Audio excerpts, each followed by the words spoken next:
Back in the fall of 2013 when I was 13, the world of Frosty Island ruled after-school life for me and my friends. Frosty Island was this colorful online game where you could create your own little snow creature, earn coins by playing silly mini-games, decorate your icy hideout, and chat with other players. For a lot of kids my age, it was the perfect escape. A safe little bubble where the biggest worries were whether your igloo looked cool enough and if you could beat your friends' high scores. I was obsessed. Every day, as soon as school ended, I'd dash up the stairs to my room, toss my backpack onto my bed, and log into Frosty Island. My best friends, Lily and Jonah, would usually log in at the same time, and we'd spend hours wandering the snowy towns together, building snow forts, and laughing over tiny glitches in the game. It felt harmless, fun, and predictable, until the day it wasn't.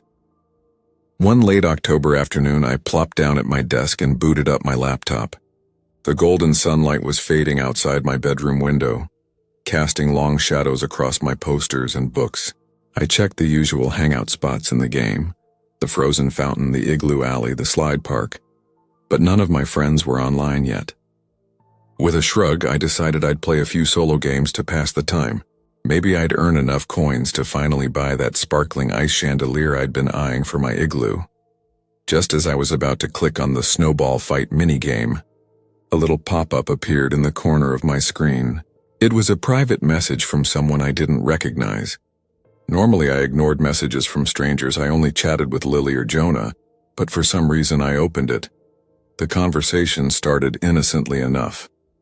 The person, whose username was Shadowpuff, asked some basic questions about Frosty Island, which games I liked, what my favorite igloo design was.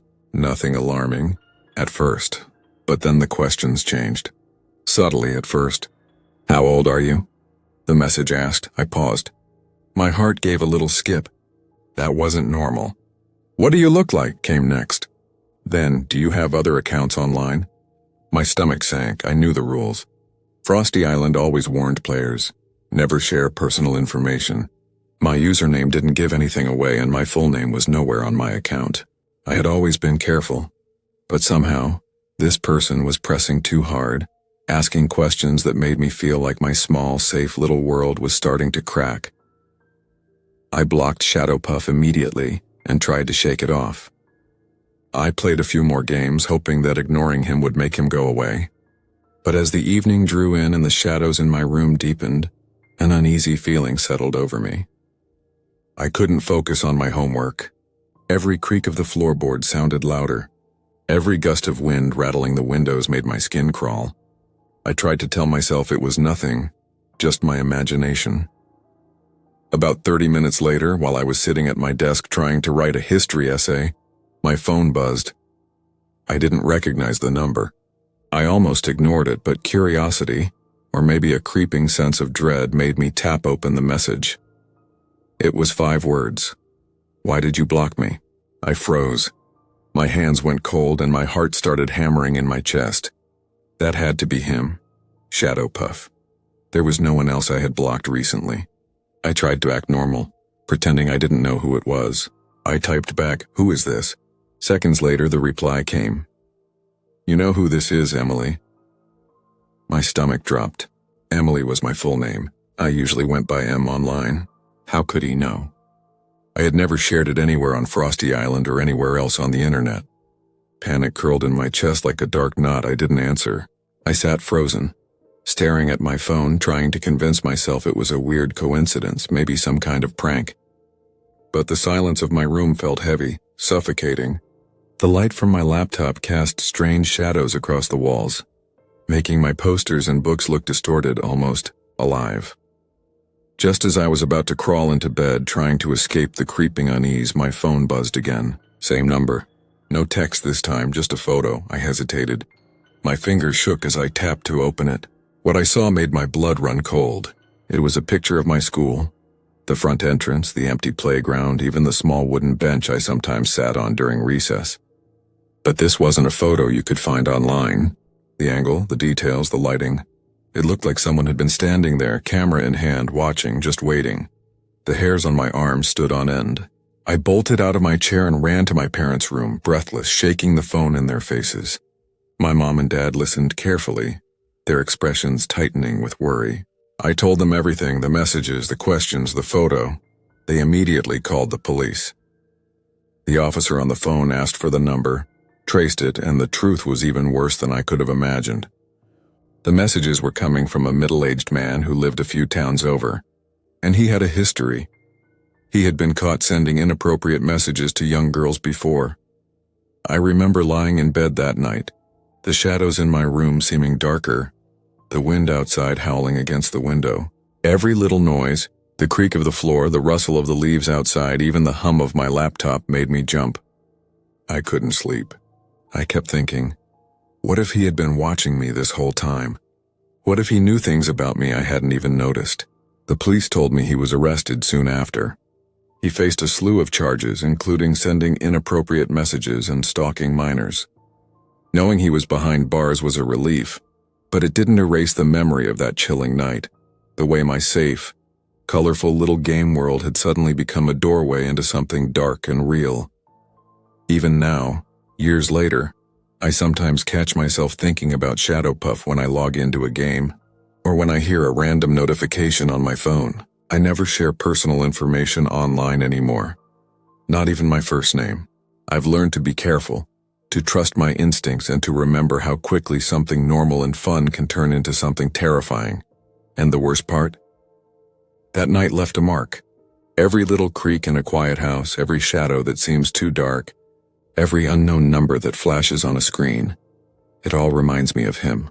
Sometimes, when the wind howls just right, I swear I can hear the quiet typing of someone who shouldn't be there.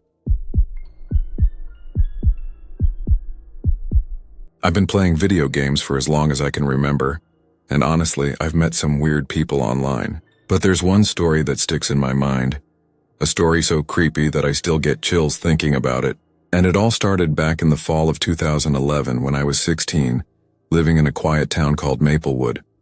I had a small circle of friends at school, but most of my free time was spent online. My favorite game at the time was Battlefront Heroes, a chaotic first-person shooter that let you team up with people from all over the world. I had this group of friends I played with almost every day. There were 3 of my real-life friends, Alex, Jamie, and Sophie, and then there were a couple of online friends I had never met in person. One of them, a guy I'll call Dennis, would become the source of some of the creepiest experiences of my life. Dennis always seemed older than he said he was. He claimed to be 21, but there was something about his voice that didn't match. It was low and deliberate, with this strange, slightly raspy tone that gave me a weird feeling whenever I heard it. I couldn't put my finger on it, but something about him made me uneasy. Still, I didn't really think too much of it at first. He was good at the game, fun to play with, and as long as we were just playing online, it didn't matter that I hadn't met him in person. At first, everything was fine. Our little team was solid. We knew each other's play styles. We laughed at each other's mistakes. And somehow, even though we were all in different parts of the country, we had this rhythm together. But then things started to change. It began small. Dennis would send me messages outside of the game. At first, it was innocent stuff, like asking how my day was going or commenting on a funny clip I had posted online. But then he started wanting to play just with me, without anyone else. "Hey, just you and me tonight?" he'd ask, almost pleading. I would politely decline, saying I wanted to play with the group. Then the messages got a little stranger. He started asking about where I lived, what my school was like, if I was alone at home. He would joke about these things, but the jokes didn't feel funny. They felt off, like there was a hidden meaning behind them. One night I was playing in a group session with Alex. Jamie and Sophie and Dennis kept complaining that I wasn't spending enough time with him. He refused to join the team unless I agreed to play with him privately. The tension in the game chat was so thick you could almost touch it. My friends started noticing too. "Why is he acting so weird?" Sophie asked in the voice chat, her tone wary. We all agreed it was strange, but I didn't know what to do. I tried to keep my distance. I stopped responding to most of his private messages and delayed my replies to almost everything. But that didn't stop him. Dennis grew more insistent, more intense. One night I opened my messages to find a long, rambling confession. He claimed he was in love with me, that not being with me was tearing him apart from the inside.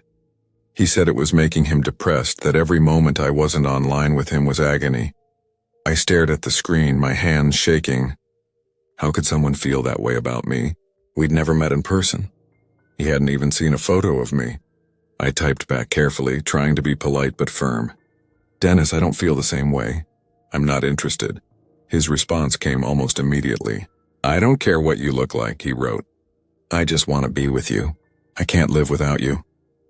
His words were obsessive, repetitive, and growing more erratic with every line. Something about the way he typed, how desperate and focused he sounded, made my stomach twist. I blocked him. I thought that would be the end of it. I was wrong. Dennis was persistent, scarily persistent. He started tracking me down on other platforms. Facebook, Twitter, even Instagram, which I barely used. He somehow found me on Pinterest and Reddit, where I had almost no presence. Every time I blocked him on one platform, he would pop up on another. He would send me messages, always the same. Confessions of love. Apologies for being too intense, promises that he would change, but never actually changing. I tried ignoring him, but the constant notifications made it impossible. Every ping of my phone made my heart race. And then, just when I thought I'd blocked him everywhere, he found my phone number. The first text I got was simple. I know where you live. My blood ran cold. I froze, staring at my phone, my hands trembling. My first instinct was to call my mom, but my phone rang before I could. A strange number. I didn't answer. Then another text. I'm outside. I bolted to my bedroom window and peeked out, heart hammering. There was nothing there. Just the empty street and the quiet houses of Maplewood. But I couldn't shake the feeling that someone was watching me. My mind raced. Was it really him? How did he even know where I lived? After that night, I became hyper-aware of every sound. Every creak of the floorboards, every rustle outside my window made me jump. I stopped answering my phone unless the number was in my contacts. I changed passwords, created new accounts, tried to cover my digital tracks, but Dennis always found a way. Finally, I went to the police. They were skeptical at first. They hear stories like this all the time, but once I showed them the messages, the obsessive screenshots, and the timestamps, they started taking it seriously. They traced the messages back to a man in a town called Cedarwood, several states away. The police discovered that Dennis wasn't in his 20s at all. He was in his 40s, married, with 2 kids. His wife had no idea what he had been doing. I remember sitting in the police station, the chill from the air conditioning seeping into my bones, feeling both terrified and strangely relieved. A restraining order was issued, and thankfully Dennis hasn't contacted me since, but the memory of it lingers. Even now, years later, I can still feel that sense of creeping dread, the way my phone would buzz at odd hours, the sound of a faint tap at the window that made my stomach drop, the constant worry that someone was always watching. It's a feeling that never truly goes away once you've had someone invade your life that completely, even from the other side of a screen. Sometimes when I play online games late at night, I remember Dennis, and a shiver runs down my spine. Because he wasn't just a random creep online. He was the kind of person who could make the virtual world bleed into your real life, the kind of person who could make your safe little bedroom feel like a trap. And that, more than anything, is what made it so terrifying. Even now, whenever I see someone acting just a little too interested, a little too persistent, I remember how easy it is for someone to cross the line. I remember how someone can creep in slowly under the radar, building a presence in your life before you even realize it. And I remember, Dennis, how a stranger behind a screen became the most unsettling part of my life, turning late-night gaming sessions into a minefield of fear.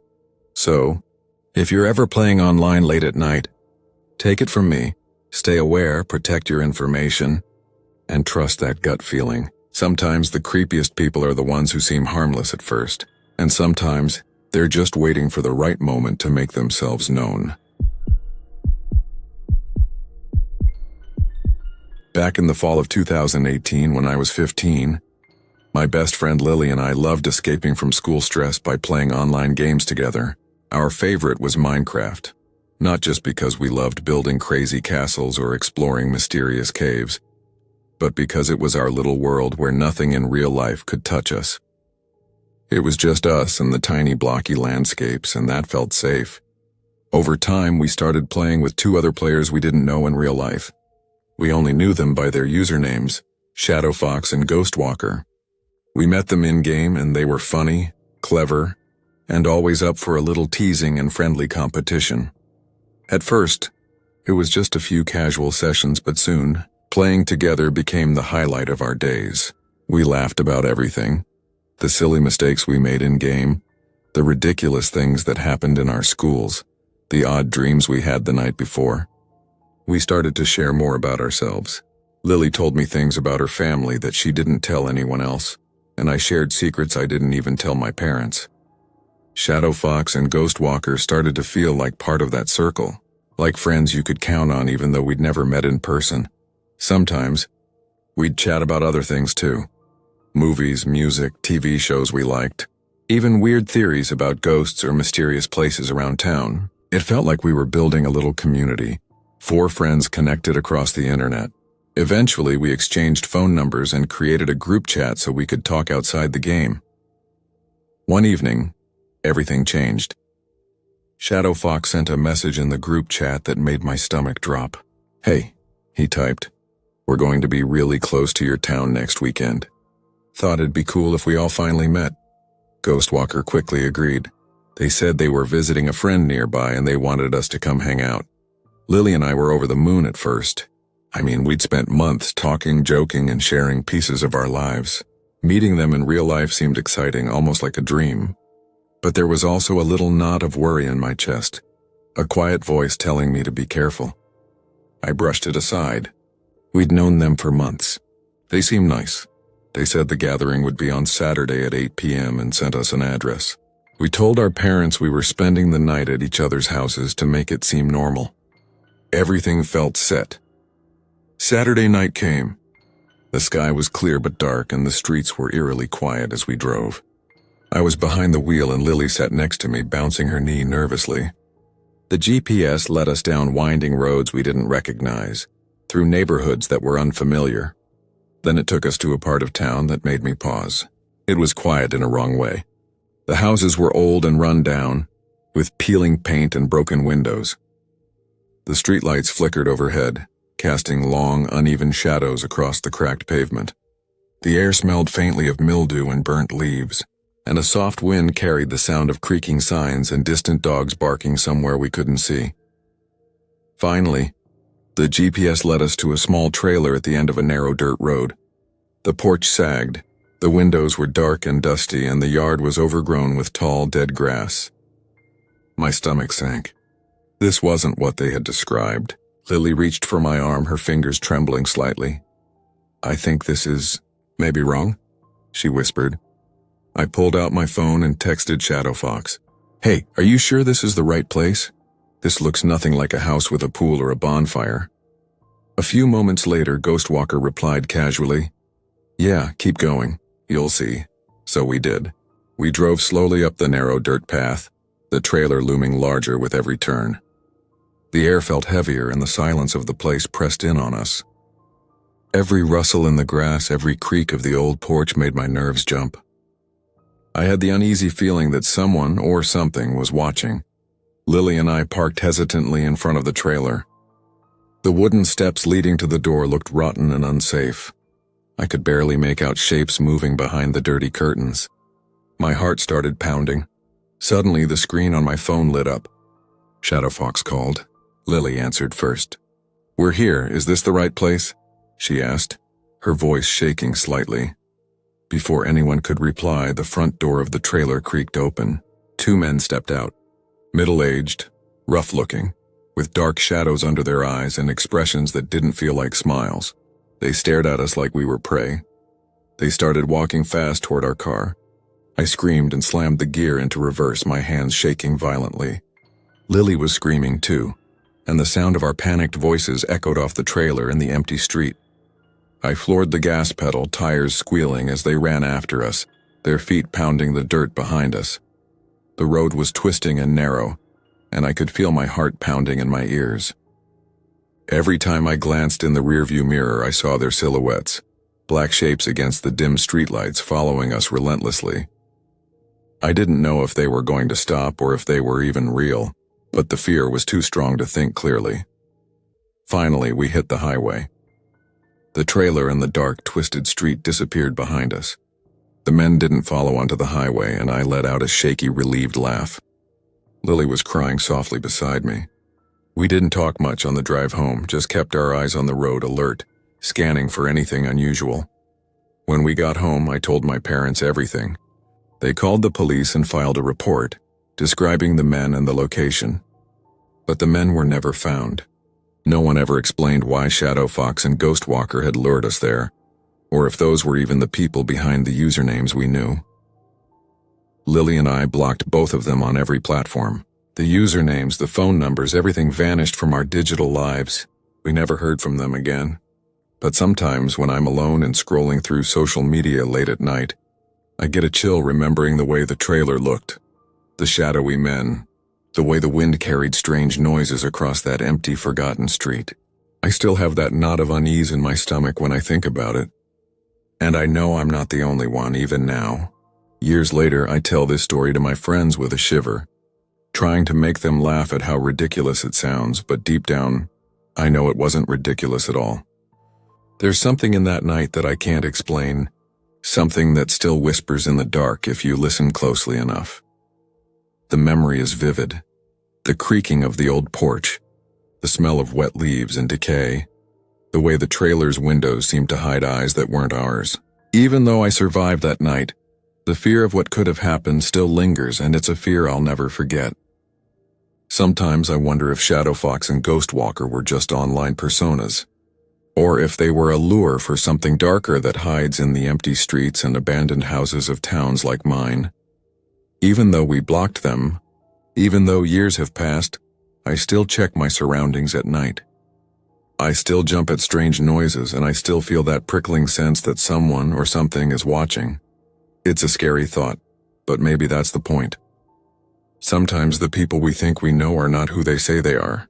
Sometimes a simple adventure into what seems fun and harmless can turn into something eerie, something that changes how you look at the world forever. And whenever I think about that night, I remember the last thing I saw before we sped away, the two shadowy figures, staring from the darkness of a trailer, their faces hidden in the dim light, and the way their presence made the world feel colder, quieter, and just